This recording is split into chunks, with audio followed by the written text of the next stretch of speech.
What's crackling, everybody? Welcome back once again to the definitive cereal tier list. Where each episode, we take a cereal, put it on the tier list, so you know how good it is. I'm your host, Tucker. In this episode, we're going to be doing Kashi's Dark Cocoa Karma. Now, last episode, we did the Island Vanilla cereal, and that got a D. Part of that was just, it didn't feel like enough of a difference between it and Autumn Wheat, where there were definitely moments where you could tell there was vanilla, and like the milk had vanilla bean flavor, but the pieces didn't really bring that same like strength to the flavor. So it's just kind of very similar to Autumn Wheat, and didn't make sense to put it a different tier. This one, I feel chocolate is a bit more of a distinct flavor than vanilla, so hopefully it'll stand out a bit and at least be more different. But unlike Island Vanilla, that was sort of going off of Autumn Wheat. This one has cinnamon in there, so it's going to be going off of Cinnamon Harvest. So hopefully this is the one that gets bumped up to a C. But let's just open it up, see what it's like.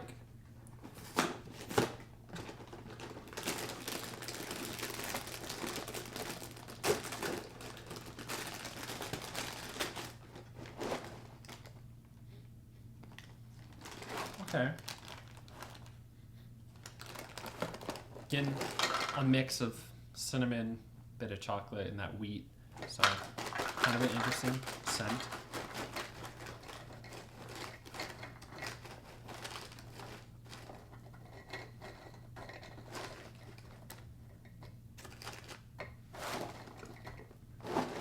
Yeah, okay, that's a bowl.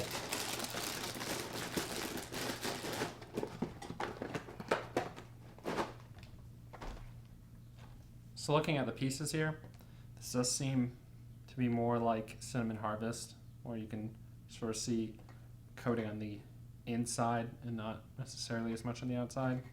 So that's too bad, because again, I liked it more when it seemed sort of wrapped in there with it.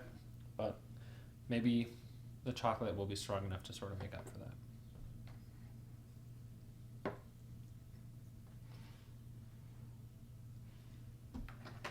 That should be fine. Okay.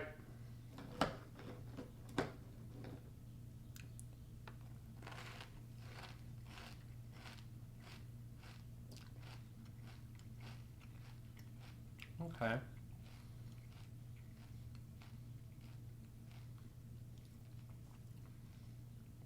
Interesting. I feel like chocolate came first, then there was cinnamon, and then they sort of mixed together. And the mix definitely has that same sort of vibe you get from if you put some cinnamon in like hot cocoa, which I guess Dark Cocoa Karma, that's sort of the vibe they were going for. But yeah, I think it's all right, but nothing about the cocoa flavor that they have in here is really selling me on it. Like it's definitely more distinct than the vanilla was, but I don't know if I love their take on it.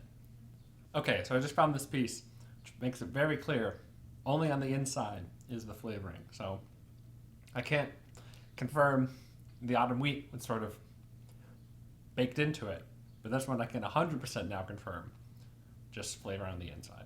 Like the other Kashi biscuit cereals, this is sagifying pretty hard and fairly fast, but I think it's a bit more noticeable here, just because at the beginning when you have the dry pieces, you're very much picking up that dark cocoa. I think that is accurate, dark cocoa.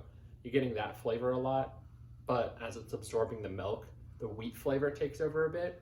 So instead of being strong cocoa, wheat's there, it starts to tip in the favor of wheat, which is not something I'm super into. Like the cocoa, I think, was almost too strong. I don't know if it was just because the cinnamon with it kind of made it more powerful, but I'd rather it like just even out a bit, but still keep like the cocoa flavor, the main one, instead of going full wheat. So that's a bit of a bummer.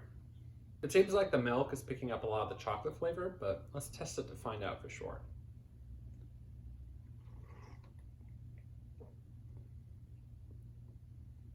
Yeah, that's definitely showing up there. And interestingly, it tastes a bit less like dark chocolate when it's in the milk. Not milk chocolate, mind you, but just a bit less dark.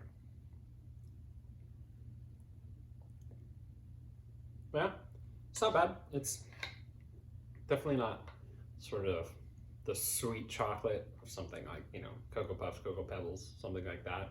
But it is pretty clearly chocolate, and that's pretty okay. If nothing else, this did succeed at being distinct from Cinnamon Harvest. So while this did succeed at being its own flavor, I don't think it's really much better than a lot of the other Kashis. I was hoping the cocoa and cinnamon would really help sort of elevate the piece and keep the flavor a bit longer, since it was, again, filled on the inside. But it seemed like it still ran into the same issues where it lost some of it and, again, became more wheat flavor. The milk, at least, was bringing a bit of that chocolate with it, so it was still sort of there. But it just wasn't quite consistent to the level I wanted it to be, I think is what it comes down to. So what I'm going to do is give Kashi's Dark Cocoa Karma a D.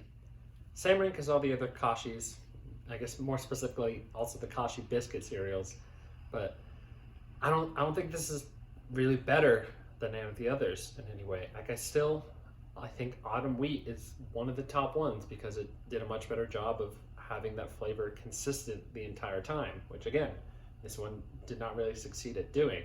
So I appreciate that, unlike Island Vanilla, I guess it is a more different and like very clear, like, oh, this is what I'm having. But besides that, didn't really do anything to improve. It still absorbed a lot of the milk and became real soft pretty quick. So it's just another normal Kashi biscuit cereal. If you enjoyed this video, be sure to like and subscribe, and in the comments below, post your general thoughts. Let me know if you've tried Dark Cocoa Karma and what your thoughts on it are. If you, like me, were a bit disappointed by it, you can let me know. Or if somehow the flavor really worked for you the whole way through and you think this does stand out more from the other Kashis, you can let me know about that too. And this is the only one that said certified transitional biscuits, and I don't know what that means, so if you do know what that means, feel free to let me know. But until next time, stay delicious.